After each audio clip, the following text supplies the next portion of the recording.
Hi guys, வாங்க ஒரு mini lock பார்க்கலாம். சும்மா ஒரு ஷாப்பிங் மாதிரி சாட்டர்டே போயிருந்தோம். சும்மா ஒரு ஷாப்பிங் பண்ணலாம், பசங்க சும்மா வெளியில் கூப்பிட்டு போகணுன்னு சொன்னாங்க. ஸோ நாங்கள் இந்த ராம் சூப்பர் மார்க்கெட்னு இருக்கோம். ஸோ நாங்கள் வந்தோம். இவங்க பண்ணுற அட்ராசிட்டி இருக்கு, எனக்கு இது வேணும் அது வேணுன்றாங்க. எங்கள் பசங்க ஆளுக்கு ஒன்று எடுத்து போட்டுட்டு அப்படியே அங்கேயும் நிறைய பொம்மைலாம் இருந்துச்சு. அப்படி எடுத்துகிட்டு எங்கள் பையனுக்கும் ஒரு ட்ரெயின் மட்டும் வாங்கினோம். அப்படி நானும் ஒரு பிக்சர்ஸ்லாம் அப்படியே எடுத்துகிட்டு அப்படி கொஞ்சம் ஷாப்பிங்லாம் பண்ணிவிட்டு தேவையானதெல்லாம் வாங்கிட்டு வீட்டுக்கு வந்துட்டோம். எல்லாமே ரெண்டு ரெண்டு தான் வாங்கியிருப்போம். இவங்க ரெண்டு பேருமே சண்டை போடுறாங்க. ஸோ ரெண்டு ரெண்டு வாங்கிக்கிறது நல்லதாக இருக்குது. ஒன்று வாங்கிட்டோன்னா சண்டை வந்துடுது.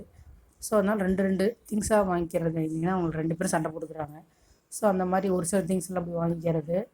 ஜூஸு இங்கே பாருங்கள், ஜூஸு, இந்த வேஃபரு, சாக்லேட்டு. எங்கள் பாப்பா இந்த புக்கு வேண்டும் அப்படின்னு வேணும்னு சொன்னான். அதில் கலர் அடிக்கிறது நிறையா பேஜஸ் இருந்துச்சு. 100 rupees நினைக்கிறேன். நிறையா இருந்துச்சு கலரிங் அடிக்கிறது, குவாலிட்டியாகவும் இருந்துச்சு. ஸோ இந்த புக்கு ஒன்று வாங்கிட்டா. எங்கள் தம்பியும் பாப்பாவும் இந்த சாக்லேட் வாங்கிட்டாங்க. நான் என்ன வீட்டுக்கு தேவையான திங்ஸ் தான் வாங்கினேன். உளுத்தம்பருப்பு, அப்புறம் இந்த கடலப்பருப்பி, அப்புறம் இந்த விம் பேக்கெட்டு. பூண்டு இப்போ நல்லா விலை குறைஞ்சிச்சிங்க. பூண்டு ஆனால் வாங்கிக்கோங்க, ஏன்னா வாங்கி வச்சுக்கோங்க அதிகமாக. இப்போ ரம்ஜான் வரப்போகுது இல்லை, ஸோ பூண்டு விலை ஏறுறதுக்கு சான்சஸ் இருக்குது. ஸோ அந்த மாதிரி வாங்கிக்கோங்க. அப்புறம் பாருங்கள், 100 கிராம் பாதாம் 87 தான், பரவாயில்ல. தேவையான கொஞ்சம்லாம் வாங்கிக்கிட்டேன் திங்ஸு.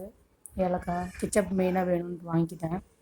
நீங்கள் இந்த கெச்சப் இந்த மாதிரி வாங்குறதோட ரீஃபில் பண்ணுறது வாங்கினீங்கன்னா நம்ம சேவ் பண்ணலாம். ஸோ எனக்கு கிடைக்கல. சரி, அப்போ ஈவினிங் வந்து மூவி பார்க்கலாம் அப்படின்ட்டு அப்படியே கொஞ்சம் ஜூஸ் குடிச்சிட்டு ஸ்நாக்ஸஸ்லாம் கொஞ்சம் சாப்பிட்டுட்டு ஜோதிகா மேமோட சீரியல் ஒன்று பார்த்துட்டு நல்லா இருந்துச்சு. ஈவினிங் டின்னருக்கு வந்து நல்லா இருந்துச்சு, இது சாப்பிட்டேன். ஈவினிங் ஸ்நாக்ஸ்லாம் முடிச்சுட்டு நைட்டு மேலே வந்தால் எங்கள் பசங்க ரெண்டு பேரும் கிராக்கர்ஸ் வெடிக்கணும் அப்படின்ட்டாங்க. ஸோ நானும் பட்டாசுலாம் எடுத்துகிட்டு வந்துட்டு எங்கள் பாப்பா கொஞ்சம் பயந்துக்கிட்டா. தம்பி வந்து பிடிச்சிட்டு வெடிச்சிட்டு இருந்தான். ஸோ அதனால் கொஞ்சம் மூணு வெளிச்சம் சூப்பராக இருந்துச்சு. அப்படியே கொஞ்சம் பட்டாசுலாம் கொஞ்சம் வெடிச்சிட்டு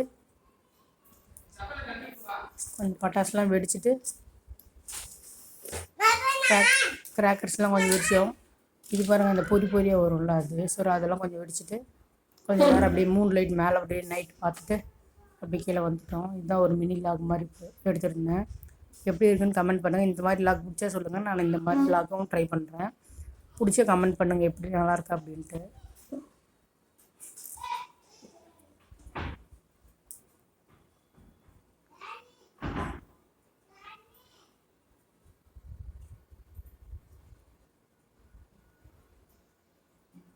என்னுடைய பாப்பா நான் பண்ணுவேன்றா கொஞ்சம் பயம்.